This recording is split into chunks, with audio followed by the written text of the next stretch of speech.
на сегодняшний день самое приоритетное направление руководства республики – это привлечение инвестиций, поднятие экономики республики. Нам нужны и развитие промышленности, и сельского хозяйства, и без туризма, без санаторий, без курортов Чечня не может. Мы уже готовы открыть на 300 мест санатории сырноводские. И я думаю, что это хорошее подспорье. У нас есть очень красивые горы. Вот есть места, где вот здесь снег, вот здесь осень, вот здесь лето.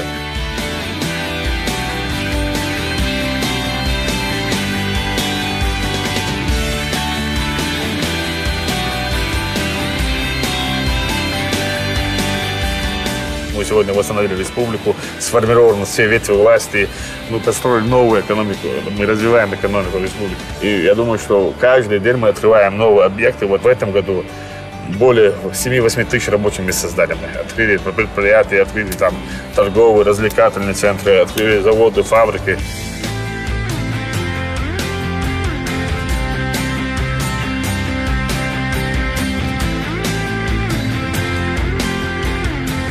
Мы строим спортивные объекты там в районах, центрах, городах. За 3-4 года мы открыли, по-моему, 10 хороших стадионов.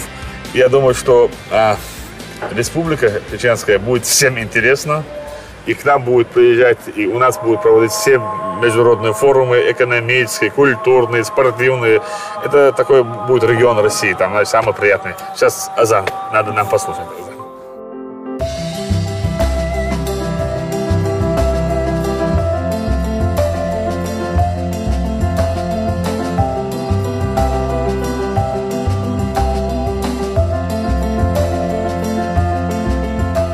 Я истинно верующий мусульманин, я этим горжусь, и каждый должен гордиться и придерживаться своей вере, традиции, обычаи, культуры народов.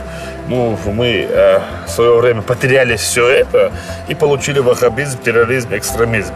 И сегодня мы не хотим, чтобы всякие течения разные, которые называют себя мусульманами, использовали наш народ и подрастающее поколение.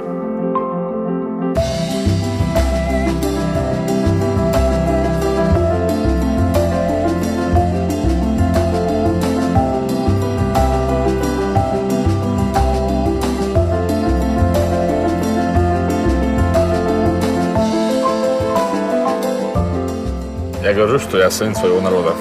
И все, что там, если ты построил там здание, там, это не значит, что там должны гордиться. Я буду гордиться, если я все, что, так сказать, завещал нам наш первый президент, воплотим в жизнь. Это благополучие населения.